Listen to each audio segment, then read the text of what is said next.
Hello everyone, today we will repeat one very unusual type of street food from Taiwan. The fact is that they came up with a recipe for the softest sponge cake in the world called Castella. And those who have tried such a biscuit assure that in addition to the fact that it is soft as possible, it can also be eaten in its pure form even without drinking, since it's very wet. In the bakeries of Taiwan, they bake a huge sponge cake, then cut them into pieces and sell it. And sometimes whipped cream is also used as a filling.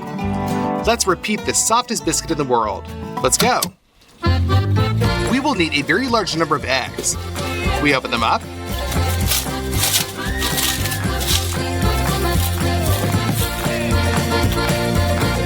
Then break them.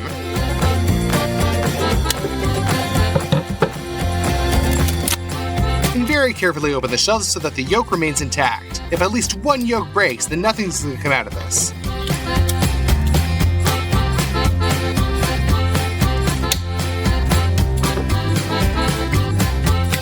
We break 204 eggs.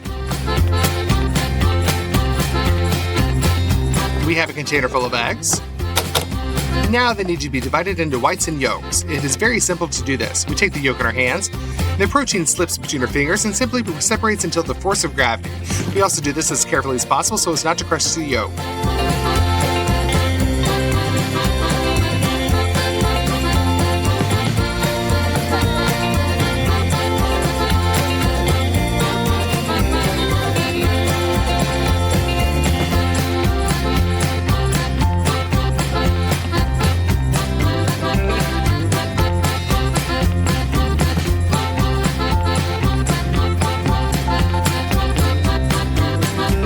And do this until we've divided every single one.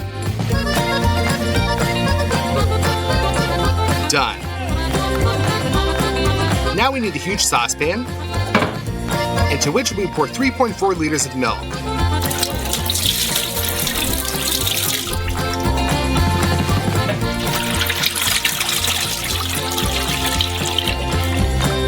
Then we open up the bottle of oil.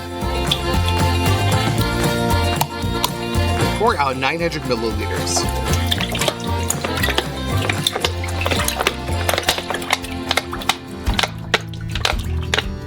We're also going to need some butter. We open it up.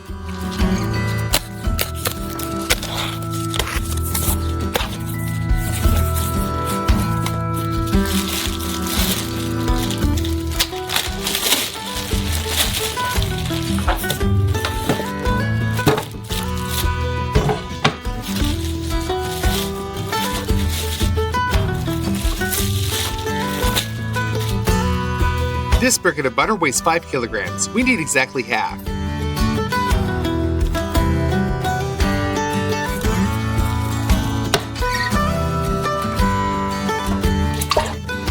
We take 2 burners, light them, and put this bad boy on there to heat up. In a bowl, break the butter into smaller pieces.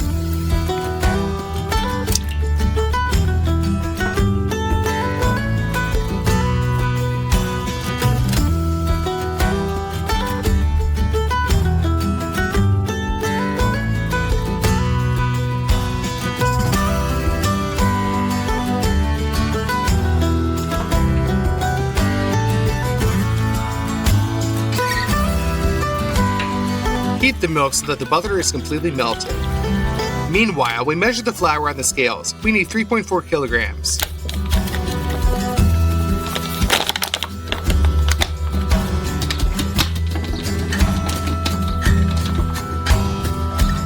Pour the flour into the pan.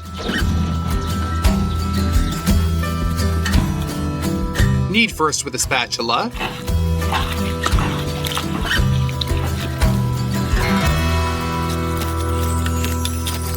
And then with a whisk to break out the lumps of flour.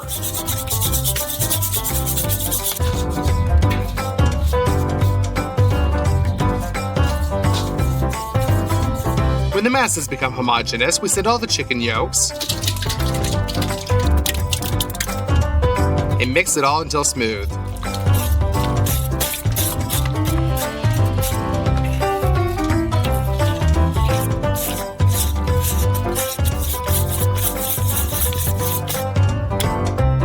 We will cook the biscuit in a wood-burning oven. It needs to be warmed up in advance, therefore we will chop some wood.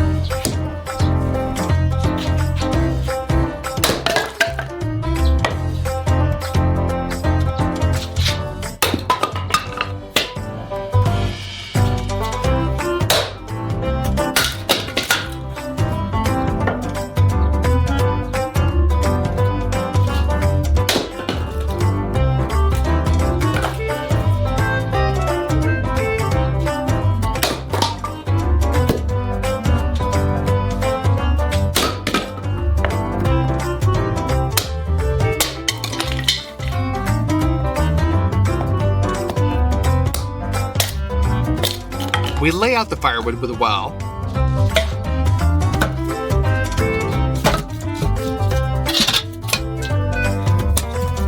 And we throw some small chips inside.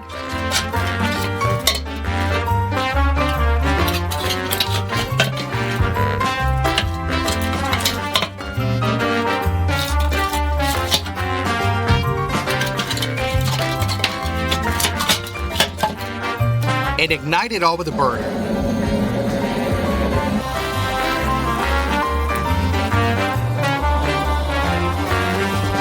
When the chips have flared up, we push the firewood inside. Now we let the oven warm up.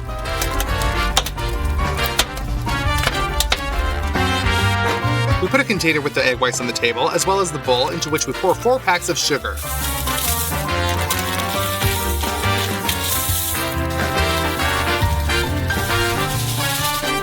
We also need an industrial mixer. In a measuring cup, we collect 400 milliliters of egg whites, pour them into the bowl of the mixer, and whisk them.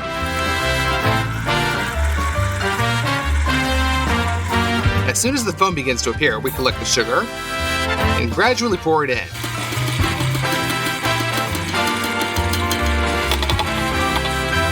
And whisk the egg whites already to a very dense foam. Done. We put them into a saucepan.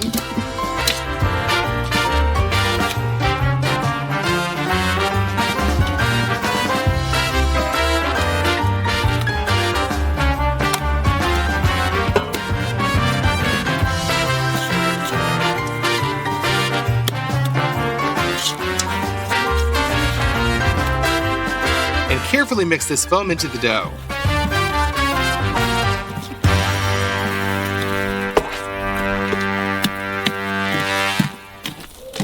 We load the egg whites into a second time. By the way, I almost forgot. Be sure to add vanilla and whisk the whites again.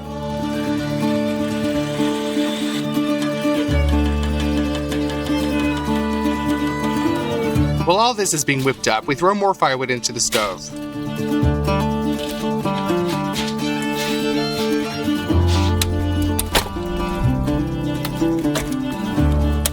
We send the second portion of proteins to the pan.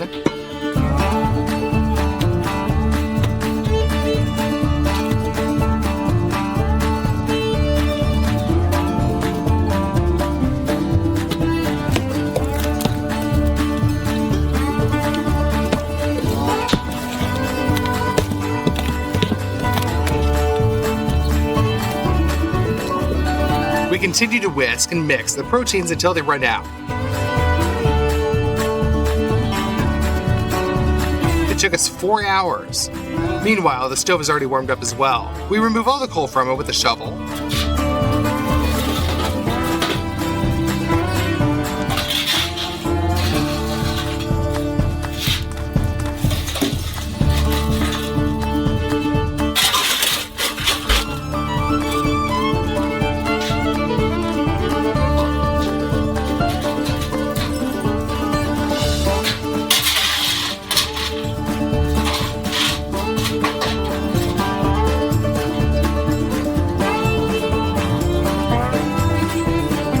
Very carefully mix the last whipped whites into our dough.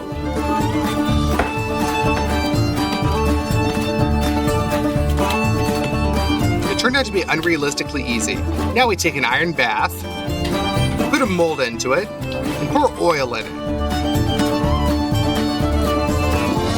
We spread it evenly out across the walls with our hand.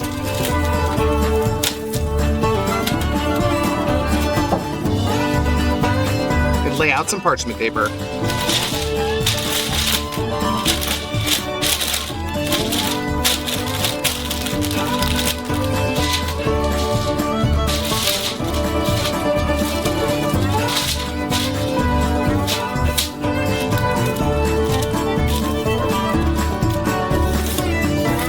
Now we pour out our dough.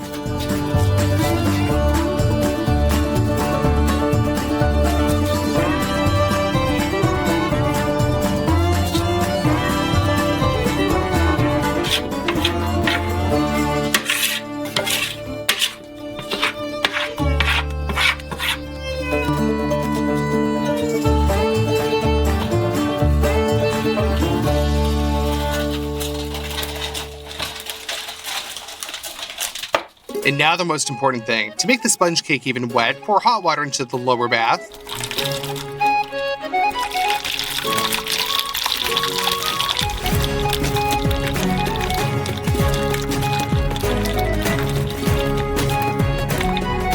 And push the baking tray into the depth of the stove.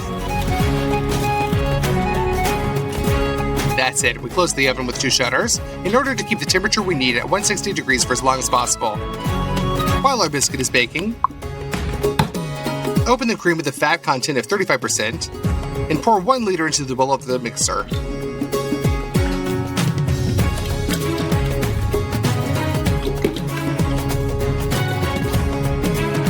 We start whipping at medium speed. When they begin to thicken, we increase the speed to the maximum and gradually add sugar.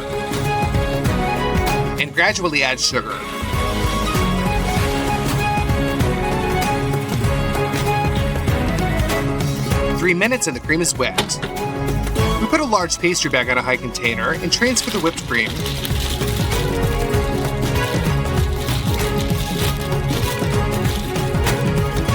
And transfer the whipped cream into the bag using a silicone spatula.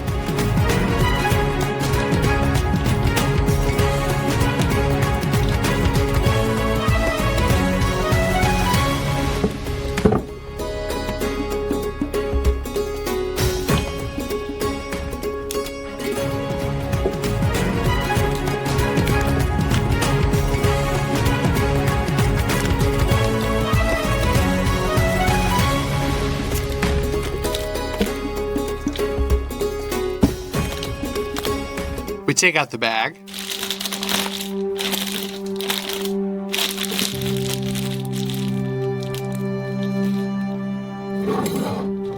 Four hours later, we open the oven.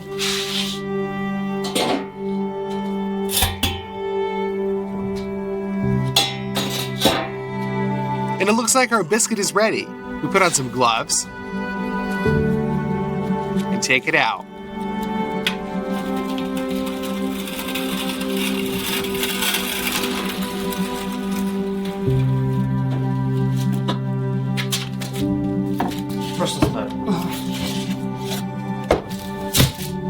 We put a bath on top of it and turn it over onto the other side.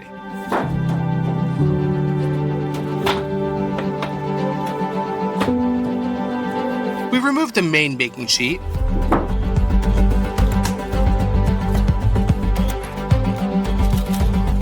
and tear off the parchment.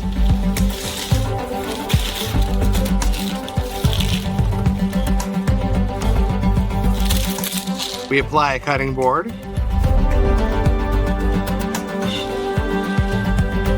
and carefully turn the biscuit over.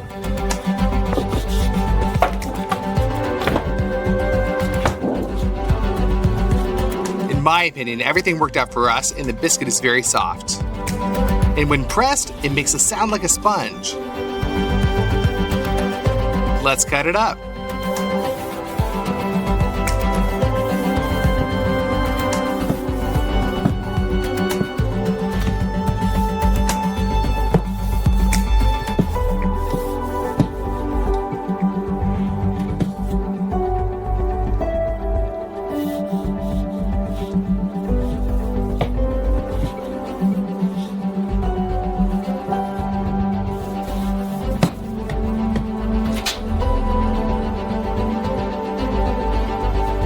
It turned out really soft, just like a squishy toy.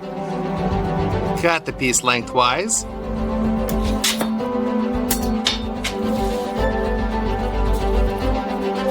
And squeeze out some whipped cream.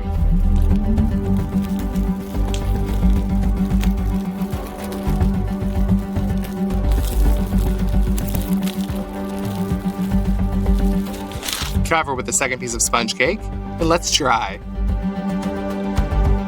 Hey everybody, I think many people know sweets like Ferrero Rocher. We decided to make one such candy, but of gigantic size. Let's see what's inside at first. It has chocolate with nuts on the outside, then a crispy layer, chocolate paste and hazelnuts. Everything's clear. To begin with, we will buy the groceries we need. We bought milk chocolate,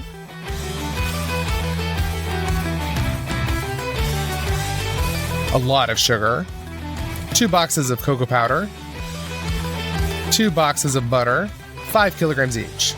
We don't need anything else in the store, so we go to the checkout.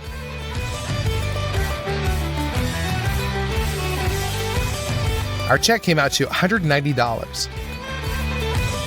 We also bought a bag of crispy rice, 10 kilograms of peanuts, and a bag of hazelnuts to order. All this cost around $136. We decided to use such large iron cauldrons as molds. For convenience, we bended the fasteners and removed the handles.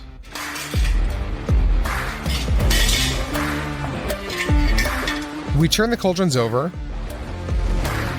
wrap them with cling film. To make a crispy layer, we'll use the rice. It's as crispy as possible. To get that to stick together, we make a caramel. We send half a can of corn syrup into a saucepan, 6 kilograms of sugar. We put that on the stove. Be sure to use a candy thermometer. The temperature needs to reach 146 degrees. Pour out the airy rice and mix that into the caramel. We'll pour this whole mass on top of the mold and try to stick it to the whole cauldron. This is where it all went wrong. The caramel cooled down really quickly and it's falling apart and it doesn't hold its shape at all. And so this is difficult to call these cauldrons normal forms. We decided to redo everything. We ordered acrylic semicircles. We opened them up.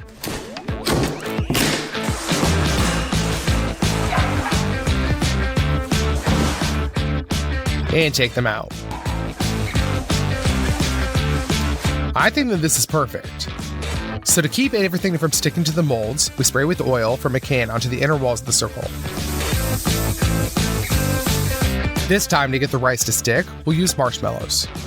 We put 2 packs in a bowl and put that into the microwave. They melted down pretty well. It turns out the consistency of an elastic cream. We put the air rice in the same bowl. Combine all this with a spatula. We're left with a viscous mass, and I think we'll be fine with it. Spray some oil onto your gloves so that the marshmallow doesn't stick. And send this mass into the bowl. Now distribute it all around the form. And we continue to do this until we cover the inner walls completely. Done. The next stage is the chocolate paste inside. We take 2 boxes of butter, take them out,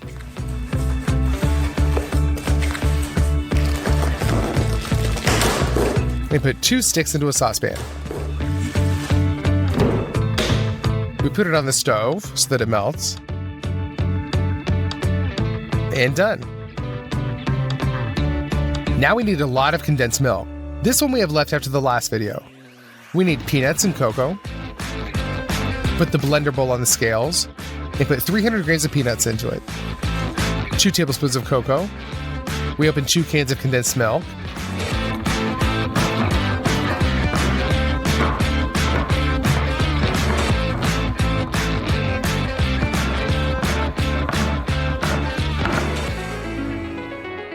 And pour those in as well.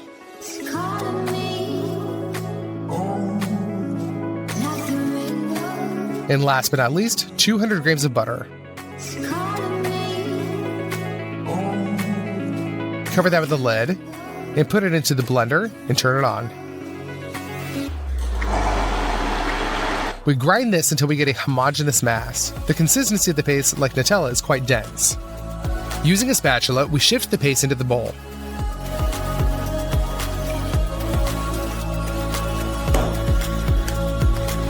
We keep repeating this from time to time.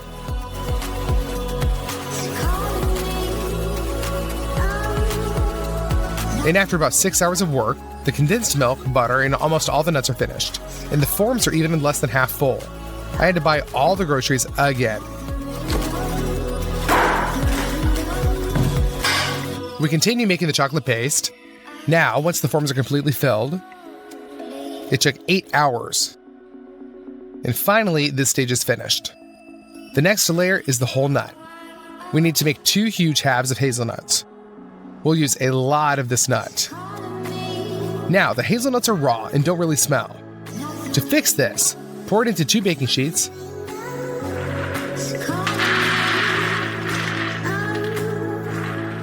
and pop them in the oven.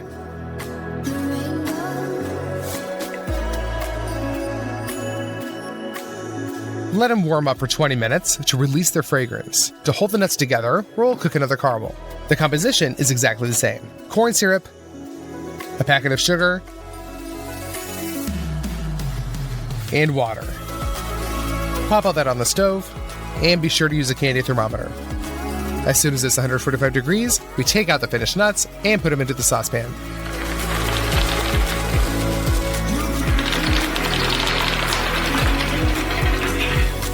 Mix them well with the caramel.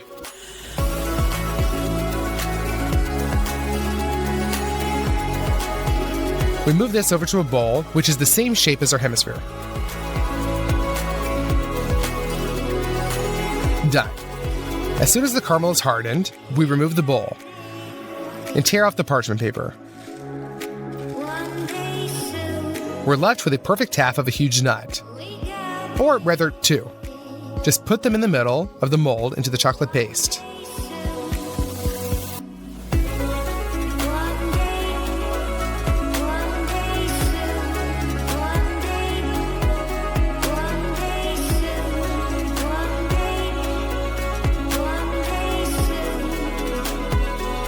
We spread the paste with a spatula so that there's a layer of the same height everywhere. Now this candy is very soft, and if you take it out of the mold, it'll just fall apart. So we send these semicircles into the freezer.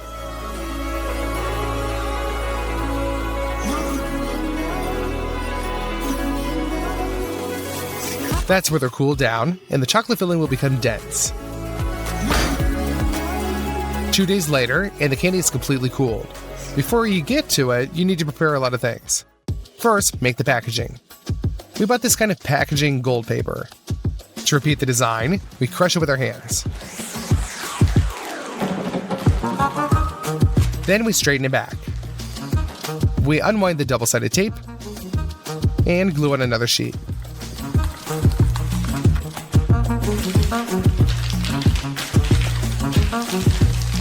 We have 6 in total, and we want to combine them into a huge one. Done. This second stage. For our future outer layer, you need to add nuts. Everything is simple. Put them into a blender and crush until you get like an average fraction. Pour that into another bowl. The third preparatory stage. We take a chocolate bar, open it, and break it.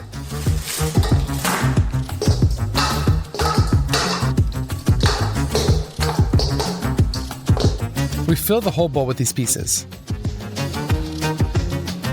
Now we'll melt this in a steam bath. It decreases in volume, so we break more. And that's it.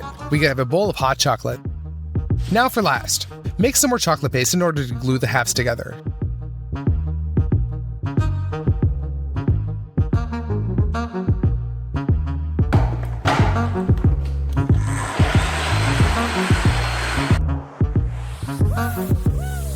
We need to wrap the table well with cling wrap. Finally, you can bring the chilled halves back for the candy. We cut off the protruding air rise. Turn the form over.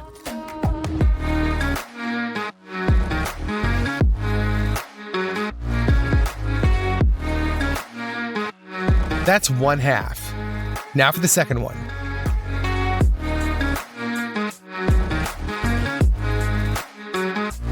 Thank God everything went well and nothing cracked. Spread all this over with a layer of chocolate. The easiest way is to pour the chocolate directly from the layer and spill it with a spatula.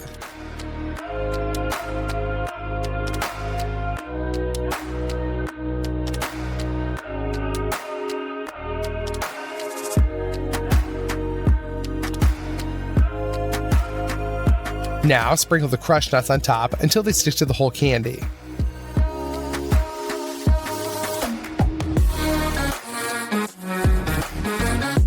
And we put another layer of chocolate on top of that. We mix it with the nuts directly with a spatula so that it looks just like the original. Done. It turned out perfectly. And we repeat all this for the second half. As soon as the chocolate is frozen, we cut the food film off and put one half onto a board. Remove the cling wrap and apply the chocolate paste to glue the candy halves together.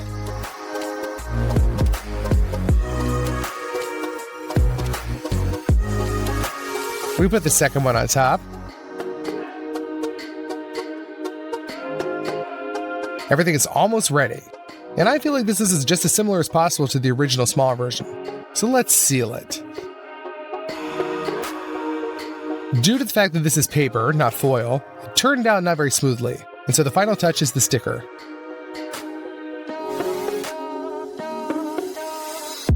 Finally, after 4 days of hard work, our giant Ferrero Rocher candy weighing 100 kilograms is ready. I feel like it turned out really well. I calculated its cost. Taking into account of all the additional purchases, it turned out to be $940. Let's cut off a piece.